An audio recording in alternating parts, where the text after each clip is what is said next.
Be put together. It was a phrase that I've heard once or twice in my life. Typically, going into a job interview or trying to clean up the house as my parents were having company over. They would tell me, be put together. Be kind of the best you that you can present at this point in time. Some other families might have said, keep it together or just go clean your room, but we had that saying. And it's a saying that we could see being spoken around us. Be put together. Essentially, it's saying, whatever is happening around you, whatever it is, put on the face that everything is okay. Keep it together. Be put together. I was reading a news article about a month ago about this gentleman. And this phrase came to mind. His name's Jeff David. He was vice president of marketing for the Sacramento Kings. And on paper, his life looked really, really good. Salary upwards of 6 figures, multiple homes, family, loving wife. Everything was going really well. But if you're like me, you can probably guess that if you're trying to keep up appearances and everything looks okay on the outside, oftentimes it can be falling apart on the inside. For Jeff David, that was exactly the case. He was sentenced to prison. You see, in trying to keep up appearances and do everything else, trying to be in it for himself, he set up a shell company that ran money through before it got to the Kings, and he stole millions of dollars. $13.8 million he stole in a matter of 9 months. It's fairly incredible. He lost everything. Lost it all. Homes, wife, kids, money. FBI was sitting down with him to ask, well, why did you do it? Why? Everything on paper looks like you were put together. Things were going well. Why did you steal all this money? His reply was, I don't know. I just wanted more. I just wanted more. And isn't that the case in our lives too sometimes? It might not be to this extreme. Well, let's just say it. It's not to this extreme. But at times, when we're trying to put ourselves together, keep up that appearance, we just want more. We just want to keep it going a little bit longer. We put up the front that everything's okay, and really, at times it's not. And one thing you need to know right off the bat is it's okay not to be okay at times. Paul had an understanding of what it meant for people around him to want to be put together. And so he wrote the Colossians, because the Colossians, the church there, was a new church, and he was trying to encourage them, but he had learned that other people had started speaking into the life of the church, and they were beginning to fall apart. Right? Because if you aren't put together, then the other side of that coin is that you're falling apart, and that's where the church found itself, was in the midst of just trying to keep everything going and figure out what they were supposed to be learning and what it is they were supposed to be doing. And so Paul wrote this letter to the church. And he does it, and he starts out by saying, here's the most important thing you need to know as a church. And in Colossians 1 we read, for God was pleased to have all his fullness dwell in him, in Jesus, and through Jesus to reconcile himself to all things, whether things on earth or things in heaven, by making peace through his blood shed on the cross. Paul wanted the church to refocus on the cross and on Christ, knowing that that was the most important thing for them. And so Paul puts together this letter, and in the letter you can see these words coming out in different ways. Be put together. And it comes out in a way that doesn't put the focus on the church or on the person or the people there, but on Christ. And here's how he does it. The first thing is be. If you've been a part of the St. Michael family for a little bit, you might remember that in September, we spent 2 weeks just studying what it meant to be connected to Jesus. It meant reading our Bible on a regular basis and being in devotion and prayer. Being was a part of that red letter challenge that we went on. And being connected to Jesus allows us to know that we are loved and forgiven. Each and every day that love and forgiveness is set there for us, for you and for me, no matter what's going on in the world around us, no matter how hard it is or how we're not okay. Christ's love is always there, and being connected to Jesus allows us to see that. Zach Zender, who wrote the Red Letter Challenge, puts it this way. Our doing flows out of who we are and who we become when we spend time with Christ. Spending time with Christ allows us to put on some layers.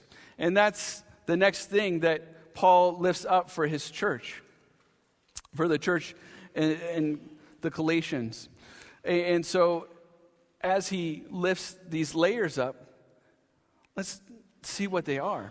Compassionate hearts. To put on a compassionate heart is to feel more than sorry for someone next to you.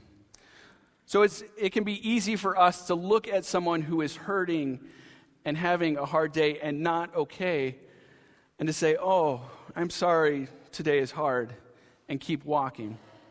Putting on a compassionate heart means that we actually feel for the person who is hurting and broken enough that we step alongside them to act on their behalf, to put a hand on their shoulder and say, I know today is hard. I know you're not okay, but I am here for you. Putting on a compassionate heart means thinking about someone else. Kindness. Right now in our house we have a saying. It says, practice kindness. Because if you've ever been around little siblings, even big siblings, you know that lots of buttons can be pushed, especially this time of the year as families are gathering. And sometimes we need that reminder, are we practicing kindness? Practicing kindness means looking at the person across the table from you and understanding that they need a smile. They might need something small from you to let them know that they are loved, they're forgiven, and that it's okay. It might not be sharing the toy like it is in our house. It might be opening the door for someone. But there are small ways that we can show kindness to other people. Humility. I like the way that C.S. Lewis talks about humility.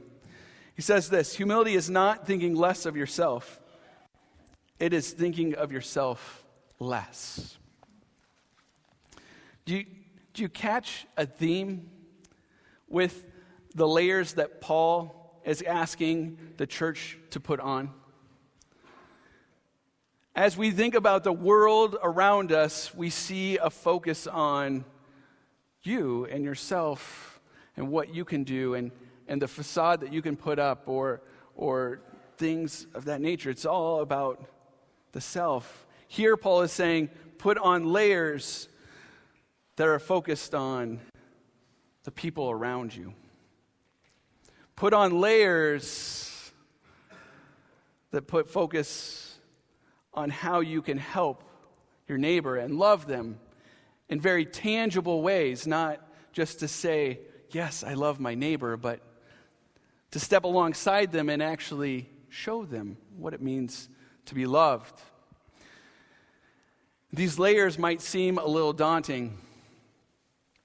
As we look at the way that the world expects things to go and things to be put on, we would see an expected growth chart that looks like this. So if I'm going to put on a compassionate heart, I'm going to do it better tomorrow than I did today. So what do I need to do? Well, that means that I've got to work towards perfecting that skill. I got to put it on so much that I'm going to win this game. Well, that's not it at all.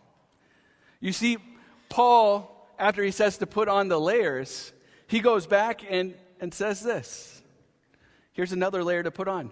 Forgive as the Lord has forgiven you. And above all, put on love that binds it together. You see, there is a source for these layers. It's not that we just pick them up and throw them on and everything else, but it's that we have help. Just like the kid with the snowsuit and the boots and everything else, and they need help putting those on. We also need help being able to tangibly love our neighbors. And so Paul takes you back to the source. He takes us back to the source.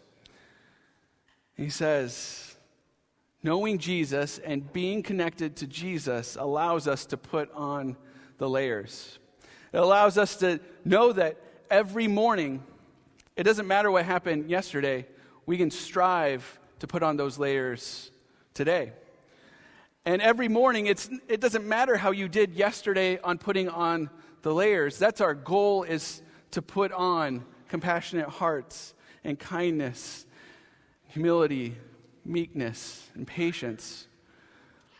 But God knows who we are, and He knows that we struggle with putting on these layers, and He's there to help. And no matter what, He loves us and He forgives us. And it's that love and that forgiveness that compels us to want to put on the layers. So the growth doesn't look like we would expect it to. It looks like going back to the source each and every day, knowing that we are loved and forgiven children of God. There's a reality that we all want to be okay, but there's also the reality that it's okay not to be okay at times. The world around us wants us to be put together in a way that we put on a good face. But Paul is saying it's different. It's okay to be different. It's okay to be connected to Jesus. It's okay to put on these layers. And guess what? When you struggle, we're in it together. When we struggle and we don't know what to do next and we aren't okay, we've got a family who understands what it means to be loved and forgiven. We have a family here in St. Michael and throughout the world that has an understanding that the baby that was born in the manger that we celebrated earlier this week, that would go on to die on the cross, that would go to be raised from the dead, that in his life and his story is a hope for tomorrow. And together, as we realize that, it allows us to stand next to each other, to tangibly show love, to encourage, support, and equip one another, to be put together not as the world would have us, not with a facade or thinking about ourselves only. But as Paul would remind us, be connected to Jesus, to his love and his forgiveness. And out of that, be compelled to put on the layers of having a compassionate heart, kindness, humility, meekness, and patience. Forgiving one another, and above all, loving as we have been loved. And knowing that we can't do that perfectly every day, but together as a family, we stand alongside one another. We encourage and equip, so we can know that we are loved and forgiven children of God and be put together. Amen.